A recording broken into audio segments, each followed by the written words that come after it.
Alors, bonjour à vous tous. Bienvenue à cette 14e journée de notre défi 2021. On est content que vous soyez avec nous et que vous persévérez dans votre défi. Je ne sais pas si vous êtes comme moi, mais quand je regarde les gens, j'ai l'impression qu'on est moins reconnaissant qu'on a pu déjà l'être. Et bien souvent, on dirait qu'on n'est jamais content de ce qu'on a. C'est comme si on attend toujours quelque chose d'autre, comme s'il y avait quelque chose qui nous manquait. Et des fois, ça me fait penser aux enfants, par exemple. OK, à Noël, on avait un petit garçon qu'on garde à la maison et à peine ses cadeaux déballés que déjà, il me demandait en soirée, il dit « Jacques, j'ai tellement hâte à mon anniversaire, qui est seulement en juillet.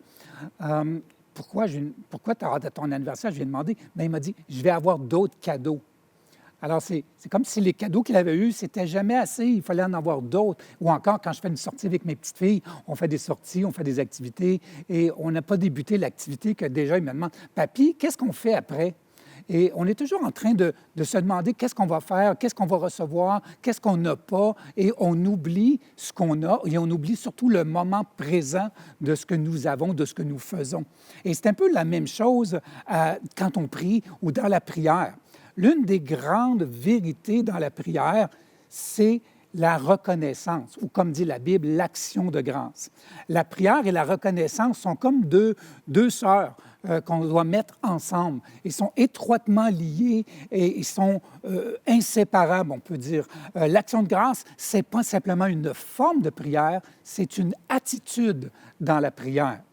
L'apôtre Paul nous dit en Colossiens chapitre 4, verset 2, « Consacrez-vous assidûment à la prière, par elle veillez dans l'action de grâce. » Il nous parle de prier, de veiller à la prière, mais dans l'action de grâce, dans ce climat d'action de grâce, dans l'attitude de l'action de grâce. Vous savez, Paul, c'est un thème qu'il aime beaucoup, l'action de grâce. Et dans Colossiens, c'est récurrent. En Colossiens 2, 7, il nous dit « Abondez en action de grâce. » En 3, 15, « Soyez reconnaissants. » Et en 3, 17, « Quoi que vous fassiez en parole ou en œuvre, faites tout au nom du Seigneur Jésus en rendant grâce. » Comprenez-moi bien, lorsqu'on prie et qu'on demande, on ne reçoit pas toujours tout ce qu'on veut, mais on reçoit toujours ce dont on a besoin.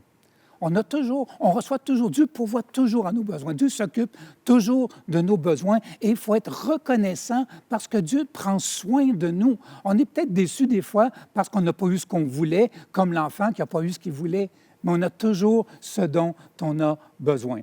Le pasteur Tim Keller, qui est un auteur bien connu, a dit « C'est une chose d'être reconnaissant et une autre de rendre grâce. La gratitude, c'est ce que vous ressentez. L'action de grâce, est ce que vous faites. » Il parle de l'action de grâce ou de la gratitude comme une attitude, comme quelque chose qu'on doit ressentir en nous, bien plus qu'un geste ou des paroles que l'on dit. Beaucoup de nos prières sont centrées sur nos besoins, et c'est bien légitime et c'est bien normal, puisque la Bible nous enseigne de faire connaître à Dieu nos besoins. Mais on est souvent bien conscient de nos besoins, mais des fois, on manque de conscience de ce que Dieu nous donne, de ce que nous avons en lui, de ce que nous avons reçu déjà, et on oublie rapidement. Ça fait penser à Adam et Ève dans le jardin. Vous savez, Dieu les a créés, les a mis dans un jardin. C'est le jardin, c'est l'Éden, c'est le paradis, c'est ce qu'il y a de mieux. C'est ce qu'on dit des fois quand on va dans le sud, on dit « Ah, c'était paradisiaque, c'était tellement beau, c'était tellement extraordinaire. » Eux, c'était leur vie. C'était ça, c'était le jardin. Ils avaient les fruits, ils avaient les fleurs, ils avaient des odeurs qu'ils découvraient à chaque jour, ils avaient des fruits qu'ils pouvaient goûter à des nouveaux fruits, des nouvelles choses. C'était merveilleux. Mais il semble qu'ils ont oublié la bénédiction du jardin et ils ont commencé à regarder un arbre qui était différent et l'arbre de la connaissance et du bien et du mal et ils se sont dit en eux-mêmes, c'est cet arbre-là qu'il nous faut, le jardin ne suffit plus. Et ils ont manqué tout à coup, ils ont oublié quelque chose. Il y a quelque chose qui ne les contentait plus dans leur vie. Et vous savez, je ne sais pas pour vous, mais moi, ça m'arrive d'être comme eux aussi, d'oublier tout ce que Dieu a mis dans mon jardin, d'oublier tout ce que Dieu m'a donné. Et des fois, mes yeux sont fixés sur ce que je n'ai pas ou sur ce que je n'ai plus, au lieu de regarder à ce qu'il m'a offert, ce qu'il m'a donné déjà. Et dans cette période de pandémie, j'ai eu mes périodes sombres, mes périodes noires, où ce que je me disais, j'ai plus le droit de voir mes amis, J'ai plus le droit de voir mes propres enfants, mes petits-enfants. Je ne peux plus aller manger au restaurant. Je ne peux plus aller dans ma brûlerie préférée. Il y a plein de choses que je n'ai plus. Et je dois porter un masque, et je dois faire, et je ne peux plus ici, je dois rester à la maison. Et j'ai commencé à devenir frustré dans moi-même et amer. J'ai commencé à oublier la bénédiction.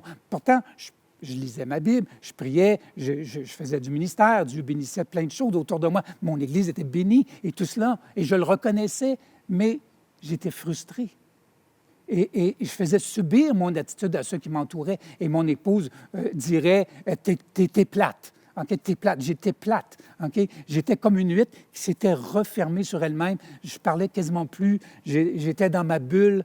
J'étais frustré parce que j'avais perdu de vue ce que Dieu m'avait donné. Vous savez, ce que Dieu nous donne, ce n'est pas banal. Il n'y a rien de ce que Dieu nous donne qui est banal. Thomas Kempis, dans l'Imitation de Jésus-Christ, dit « Si vous considérez la grandeur de celui qui vous donne, rien de ce qu'il vous donne ne vous donnerait, ne vous paraîtrait petit ou méprisable. » Ce que Dieu nous donne, c'est toujours divin, c'est toujours extraordinaire, c'est toujours bon. Dieu a tellement fait pour nous. Il nous a donné son salut, il nous a donné la vie éternelle, et tout ça par grâce, comme pur cadeau. Il nous a donné en plus plein de bénédictions en Dieu, en Jésus-Christ dans les lieux célestes.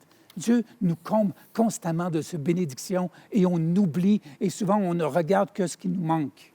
Je vais vous encourager aujourd'hui à l'action de grâce. Je vais vous encourager, vous exhorter à cultiver la reconnaissance. Cultivez l'action de grâce dans votre vie. Cultivez la gratitude en remerciant les gens autour de vous. Cultivez la gratitude en tenant un journal de gratitude. Cultivez la gratitude en écoutant des louanges. Cultivez la gratitude dans vos prières pendant que vous priez, dire à l'avance merci pour ce que Dieu va faire. Cultivez la gratitude rétroactive en réfléchissant à tout ce que Dieu a fait dans notre vie depuis qu'on le connaît. Cultivez la gratitude dans nos conversations lorsqu'on parle avec des gens. J'aimerais vous donner un petit défi aujourd'hui, un petit défi tout simple.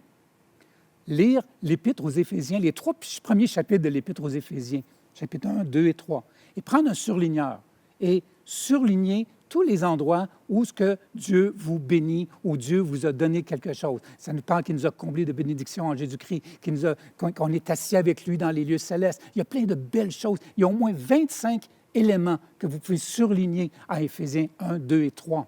Et à chaque fois que vous allez trouver un élément comme ça, remerciez Dieu. Prenez le temps de rendre grâce. Merci, mon Dieu, pour ce que tu as fait pour moi. Merci, Seigneur, pour tout ce que tu as accompli dans ma vie. Prenez le temps de surligner. Et après avoir fait ça, prenez un temps avec votre Dieu, avec notre Dieu, pour lui demander de vous donner une attitude de reconnaissance, une attitude de remerciement, une attitude d'action de grâce. Laissez-moi terminer en priant avec vous. Seigneur Dieu, on veut te remercier pour tout ce que tu nous donnes, pour tout ce que tu fais dans notre vie. Merci pour ton amour, pour ta patience. Merci, Seigneur, pour ta générosité tellement grande pour nous, Seigneur. Et Père, je prie pour tous ceux qui écoutent en ce moment, Seigneur. Ouvre-leur le cœur, Seigneur, afin qu'ils aient une attitude de gratitude, de reconnaissance pour tout ce que tu as fait, pour tout ce que tu fais en ce moment et tout ce que tu vas faire pour eux et pour elles, Seigneur.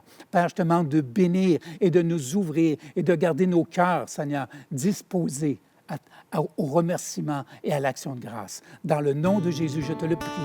Amen et Amen. Soyez bénis. Je chanterai gloire à l'Éternel. Je chanterai louange à son nom. Je chanterai Dieu, mon essentiel. Je chanterai en l'honneur de son nom. Je viens t'offrir, Seigneur, ce que j'ai de meilleur. Je viens t'offrir ma vie. Oui, à toi, Jésus-Christ.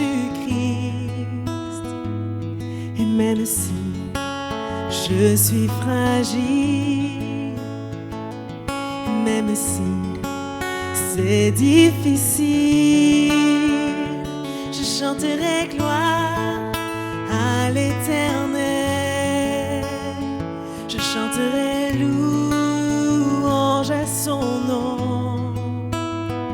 Je chanterai Dieu, mon essentiel. Je chanterai en l'honneur de son nom. Je viens te dire, Seigneur, que tu fais mon bonheur. Non, rien ne peut détruire notre bel avenir. Et même si je suis fragile, et même si c'est difficile, je chanterai gloire à l'Éternel. Je chanterai louange à son nom. Je chanterai Dieu, mon essentiel. Je chanterai en l'honneur de son nom. Toute ma vie, je redirai que tu as donné ta vie. Seigneur, toute ma vie, je redirai que tu as payé le prix.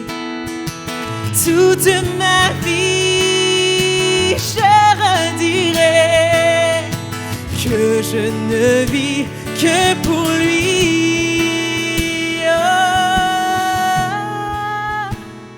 Je chanterai gloire à l'Éternel. Je chanterai louange à son nom. Je chanterai Dieu, mon essentiel. Je chanterai